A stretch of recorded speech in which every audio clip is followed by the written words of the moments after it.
Hello everyone and welcome to today's show with SportsbookReview.com. I'm your host Lee Martin, here to talk about the last fight for UFC Fight Island. We have Robert Whittaker versus Darren Till. It's going to be this Saturday, July 25th, and joining me today I have MMA Mania's lead host, Matt Ryan. But before we get into any UFC talk, like always, go ahead, give us a like and subscribe to our channel. That way you never miss a show. Now, how are you today, Matt? Under-caffeinated, but ready for another week of fights. We've got a really good main card, unlike last week. The two cards that we had on Yas Island were less than ideal. The prelims for the Wednesday night card exceeded expectations, but this main card for Saturday night is a great way to cap off an interesting month of fights as we head towards what may be the biggest fight of the year at 265 when it's Cormier-Miocic 3, the battle for Carla's gold. Yep. We have a stacked card. We have 7 fights in the main card, including the prelim card. We'll have 15 full fights, so I'm pumped. So let's just go ahead and get into our breakdown for the main card. I'm going to start off with welterweight. Khamzat Chimaev versus Rhys McKee via BetOnline. Chimaev is juiced up. He is minus 1,300 and McKee is plus 900. Can you break down that fight for me and give me your pick? All right, so Chimaev is fighting in his second UFC appearance, not only in his career, but in the past month. He's fighting 10 days in between. We saw him defeat John Phillips in his UFC debut. One thing about Chimaev that I like as a fight fan, he doesn't like judges. He doesn't like scorecards. My man has never seen the judges in a fight, whether as a pro or an amateur. And as someone, when you're looking at the gambling odds for a fight like this and you're trying to do those prop bets, whether it's a decision or we're going to see a stoppage, I would lean towards a stoppage with Chimaev. This guy is an animal, a monster, because he's taking another fight, filling in for someone on less than a week's notice just because he's still on Yas Island. When you look at Rhys McKee, this is his UFC debut, a former Cage Warriors star. He's on a 3-fight winning streak. He's also never, well, in terms of decisions, he's never won a decision.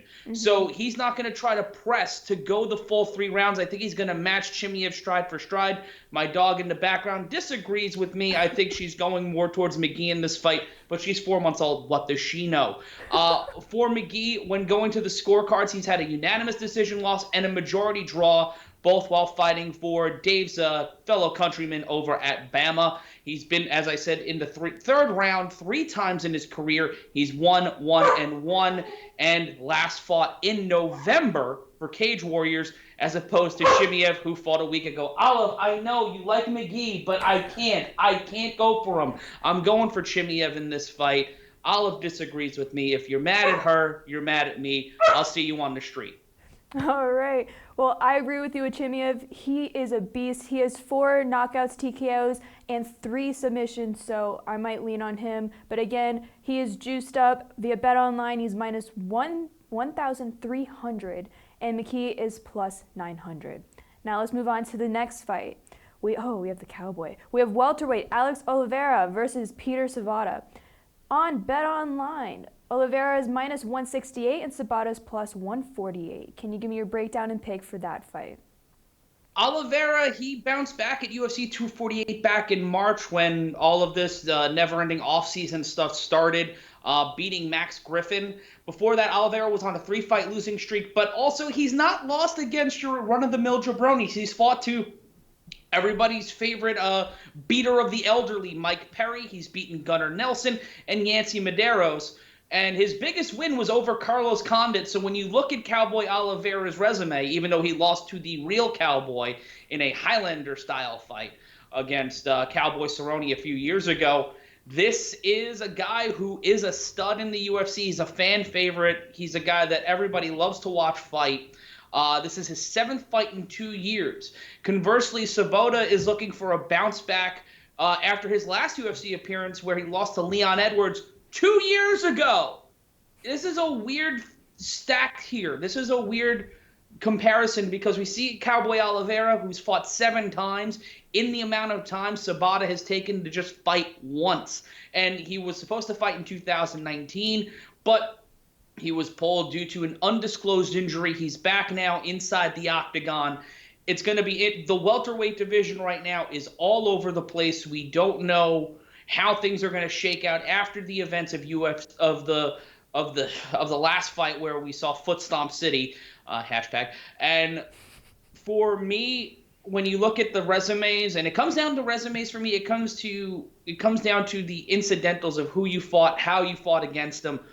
His biggest win was over Ben Saunders. That's nothing to sniff at. That's nothing to walk by against. But Oliveira's got the better resume. He's fought more recently.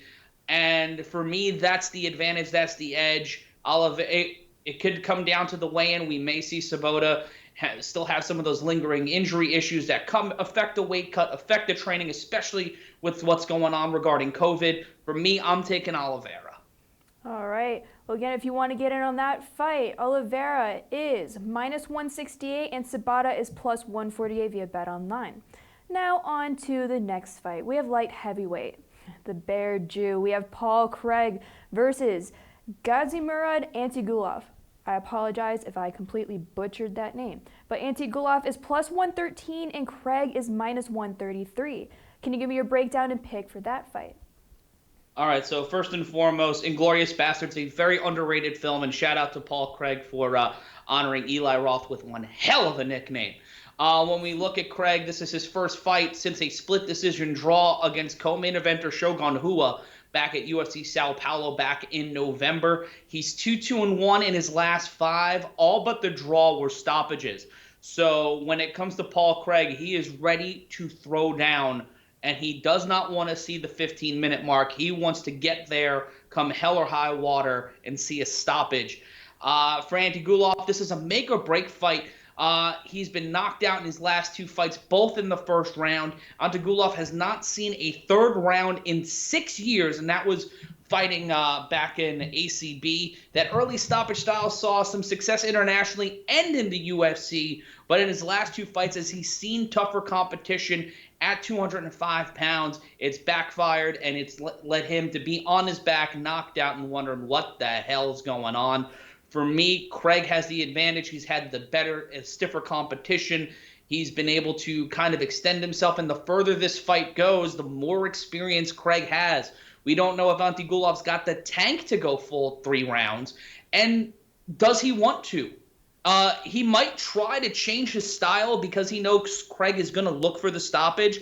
He's not going to be trying to go for a longer fight. So if Antigulov and his team are researching Craig and looking at his incidentals, you're going to see a guy that doesn't want to go for the stoppage. Either of these guys may try to change up their style, but for a fighter who's looking to bounce back and bounce back big, it's Antigulov. If he can slow the pace down, if he can keep Craig on his back foot, then he's got a shot. But for me, if Craig can keep up the pressure and Antigulov leaves the barn door open like he's done in his last 2 fights, the Bear Jew's walking out with the victory.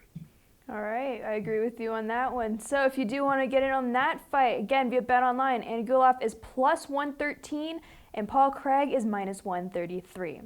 On to the next fight with women's strawweight, the Cookie Monster Carla Esparza versus Mariana Rodriguez. On BetOnline, Rodriguez is -176 and Esparza is +151. Can you give me your breakdown and pick for that fight? All right, so Esparza is the first ever UFC strawweight champion. So she's walking in with a resume that's hard to beat. Her biggest win in her career is over Rose Namajunas, who we just saw dominate a few weeks ago on pay-per-view. She's seen the 3rd round in her last 9 fights. I hate that I have to reiterate how long a fighter can go inside the octagon, but when you look at all of the things surrounding Yas Island and the changes that have gone on because of COVID, that can affect stamina. That can affect also the time change. They're fighting at what the equivalent of 5, 6 in the morning here in the eastern United States. So she's 6-3 in her last 9, was last stopped in 2015 by Joanna Jędrzejczyk. She's on a 3-fight winning streak, and we last saw her at UFC 249 getting a win over Michelle Waterson.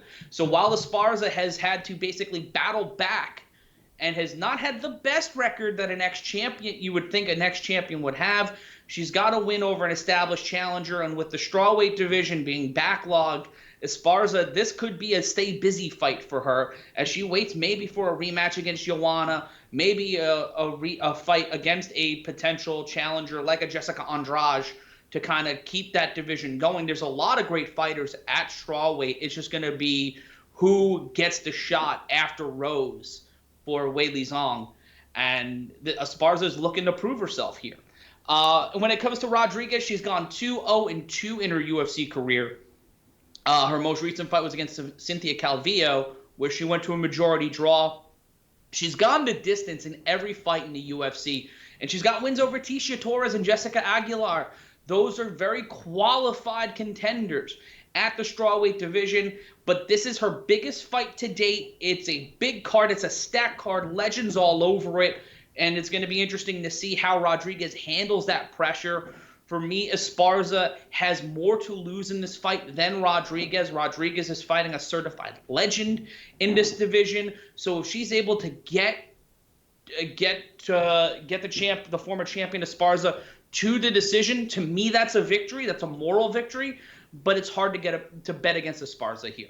Yep. Now, I do need to point out, Rodriguez is the favorite at -176, and she is 5'7" compared to Esparza that's 5'1". Do you think she's going to have a height advantage, and that's why she's the favorite? Can you elaborate on that?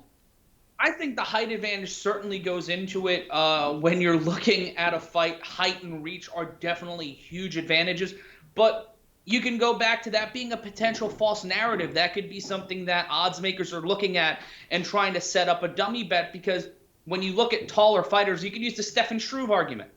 You can have a taller fighter, but when you look at Esparza and the quality of opponents that she's faced, height may not enter into it. If Rodriguez is able to get the jump on Esparza, then that could be the key. I think the height and reach are definitely an advantage, but when you break down each fighter and you look at their careers, I'm inclined to go with someone who's fought at a championship level over a contender most of the time, and this time it's really leaning me towards Esparza just a little bit, even though 5'7", it's not a bad advantage. It's a great advantage, but for me, it's Esparza. Yep, Esparza definitely has that skill. Now let's move on to the next fight. We have heavyweight Fabricio Werdum versus Alexander Gustafsson. On Bet Online, Gustafsson is -340 and Werdum is +280. Can you give me your breakdown and pick for that fight? All right, I love Fabricio Werdum. Who doesn't? But he's lost to Alexei Oleinik and Alexander Volkov in his last two fights. He was knocked out by Volkov in that fight. He's gone 3-3 since losing the UFC heavyweight title to Stipe Miocic, and you can make the argument if Kane wasn't fighting at Sila, the Mexico City fight, does Kane beat Werdum? Did Werdum get lucky? There's a whole bunch of questions you can ask for that. But he also beat Cain Velasquez and Fedor. He beat Fedor, for God's sake, so you got to give the man his respect. But Alexander Gustafsson coming off fresh, his debut at heavyweight, which I think is a smart move for him, not only because there are so many opportunities to excel at heavyweight for Gustafsson, but John Jones isn't there. As long as John Jones stays out of the heavyweight division, Alexander Gustafsson has a shot at the title. For me, this is a title eliminator in theory for Gustafsson, who could be awaiting the winner of Stipe DC3. Even if DC wins, I don't think that rematch is going to happen between those two. DC will probably retire, so Gustafsson may walk himself into a vacant title fight. This is a big fight for Gustafsson. This may be the last time we see Fabricio Werdum inside the octagon. You hate to see that, but this is a make-or-break fight for either fighter. Gustafsson, he lost his last two fights, but it was to Anthony Smith and John Jones, two world-class athletes, two world-class competitors. I think Gustafsson going up against a A post-peak Werdum is a great confidence booster for him because he's able to beat someone who beat Fedor and beat Cain Velasquez. It allows him to give him bona fides at 265. I'm going with Gustafsson. I'm going with the favorite in this fight. I think that's where the smart money is. All right, if you guys want to get in on that fight, again, Gustafsson is minus 340 and Werdum is plus 280. Now let's move on to the next fight. We have light heavyweight with Shogun Mauricio Rua versus Antonio Rogerio Nogueira. Let's find those odds. Nogueira is plus 160 and Rua is minus 185. So can you give me your breakdown and pick for that fight? Is the obvious underdog in this fight, not just because he's Little Nog, but he's gone 2-4 in his last 6. One of those being a unanimous decision loss to Shogun Rua. This is his first fight since May of last year, where he was knocked out by Ryan Spann. This is only his third fight since 2016, the post-2016 election, a.k.a. the darkest timeline. For Shogun on the opposite side, he's 4-1-1 in his last 6, with a draw to the Bear Drew Paul Craig in his last fight. His last loss came to Anthony Smith back in 2018. So Shogun riding a little higher here than Nog. He's got the win over Nog, which is the most important thing. This is not the same Shogun Rua we saw last decade or the decade before that. This is not that Shogun Rua, but I'm inclined to go with Shogun here. He's got the win over Nog before. Nog has not had a good run over the past couple of years, especially since the loss to Shogun a few years ago. That, to me, is where this fight is going. I'm going Shogun, and I think this one's going to be a stoppage. I think that Shogun's going to be able to stop Little Nog in this one. I agree with you on that one, too. So, if you want to get in on that fight, again, via BetOnline, Rua is minus 185, and Nogueira is plus 160. Now, let's head on over to the main event. We have middleweight Robert Whittaker versus Darren Till. I'm just going to give you the odds from last week. When we did our first look video, Whittaker was minus 120 and Till was plus 100. Now the odds are Whittaker minus 122 and Till plus 102. For everyone that didn't come in and check out our first look video, can you give me your pick and breakdown for this fight, Matt, with the new odds? Well, if you didn't watch our pick and breakdown, what's wrong with you? How dare you not watch all the videos from us here at SBR, especially the ones with me in it? I'm handsome, Lee's fantastic, Dave is Dave. Why wouldn't you want to watch Dave? But this is the first time we've seen Whittaker since he was knocked out by Israel Adesanya back at UFC 243. Ended a 5-year winning streak in Whittaker's only second defense of the middleweight title. For me, this comes down to preparation and mental state. Darren Till is doing Darren Till things. He's the living embodiment of a troll on the internet. Unlike Colby Covington, who's an unsuccessful troll, Darren Till is a very successful troll because he gets inside the head of his opponents and he's able to get that mental edge. For Robert Whittaker, he needs to be healthy. I want Robert Whittaker healthy because I want to see Robert Whittaker beat the piss out of people. I want to see Bobby Knuckles come back. I don't know if we're going to see that on Saturday. The Till we saw that beat Kelvin Gastelum, and Kelvin Gastelum is much maligned because it's his third straight loss, but Kelvin Gastelum is a G inside the octagon. And for me, when you saw how Whittaker was beaten by Adesanya, he got pieced up. This was not a great fight for Whittaker. Darren Till's going to get the win. It's hard for me to say that, but I think Till's going to get the win. The deeper this fight goes, we're going to see the healthier fighter come out, and for me, that's Till. And I think it's going to go the distance. It'll be very close. I believe I'm changing my prediction from last week, but as the more you look at this fight, the more you look at the personalities and the injury records of both fighters, we're seeing a healthier Till, a more active Till. And I think, to me, that's going to be the key heading into Saturday night on Yas Island. Yep. And you definitely did change it because you said in the distance last week with Darren Till as your pick, so now you're going to go the distance. So that's interesting. But let's head on over to our live chat, okay? So Game Theory says this card is stacked. Gabriel Katz says Chimaev by whatever he wants. I agree with that. Game 3 also says Craig's takedown defense is subpar, only 57%.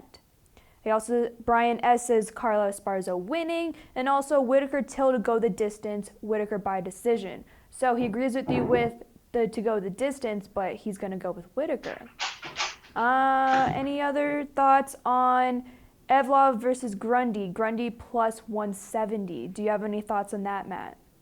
I haven't really broken down the undercard for this fight just yet, but if Grundy's plus 170, yeah, I like that. We're going to go down into science versus probability rules, which was developed by my friend Stephanie Sotilli. We're going to go by the names. Grundy, Solomon Grundy. He was born on a Monday, buried on a Sunday. I'm going to take Grundy. Take the money. The odds on Bet Online, Evlov is minus 190 and Grundy is plus 165, so close there. Birdie Num Num says, where's Dave? Unfortunately, Dave had internet issues, so he will be joining us for our next show. We all miss Dave. Also, shout out to Dave. Everyone give him a follow on Twitter at @dmanion_. So, love that man. Also, hi from Gabriel Katz. Hi, Lee and Matt. Any locks in this card? Matt, do you have any locks for the main card? All right, so we're going to go with our Stone Cold lock of the week, of the peak, of the century. So let's take a look at this card again really quickly. My lock is Shogun. I think Shogun's a lock in the win. Gustafsson's a lock for me. Outside of that, there's not a lot of locks here. You can give Chimaev maybe a lock, but I don't want to get Dave mad so juiced. because when it comes to UK fighters, I ain't stepping to Dave on that. But I've got 2 locks there. The main event, anything can happen. I'm making my pick predicated just at looking at things and my understanding of both fighters and just how I'm feeling heading into this fight. But I think Shogun is an easy lock, and so is Gustafsson. Yeah, I like Shogun too. My favorite is Chimaev. He's a freaking beast, but the fact that he's juiced up so much at minus 1,300, I don't want to put money down on that, so maybe parlay him. But I already put my money down on Darren Till. However, my book, I use a small book. They didn't have him as an underdog. Well, they did, but he was at minus 105, so I just took him at that. Joseph Mize says both Werdum and Gustafsson are shot fighters. Gabriel Katz says, thank you guys so much. Great show. Well, thank you guys so much for joining us, all right? Well, that's basically all I have, and thank you so much, Matt, for giving your breakdowns and your picks for the main event the main card breakdown on this Saturday the 25th, and it is the last fight of UFC Fight Island, so let's finish it off with a bang, all right? If you're not following Matt on Twitter, give the man a follow at MRyan Consulting, and if you're not following SBR on Twitter and Instagram, definitely give us a follow at SBR Sports Picks, all right? Thank you guys so much for joining us, and again, thank you, Matt, for your time. Until next time. Thank you.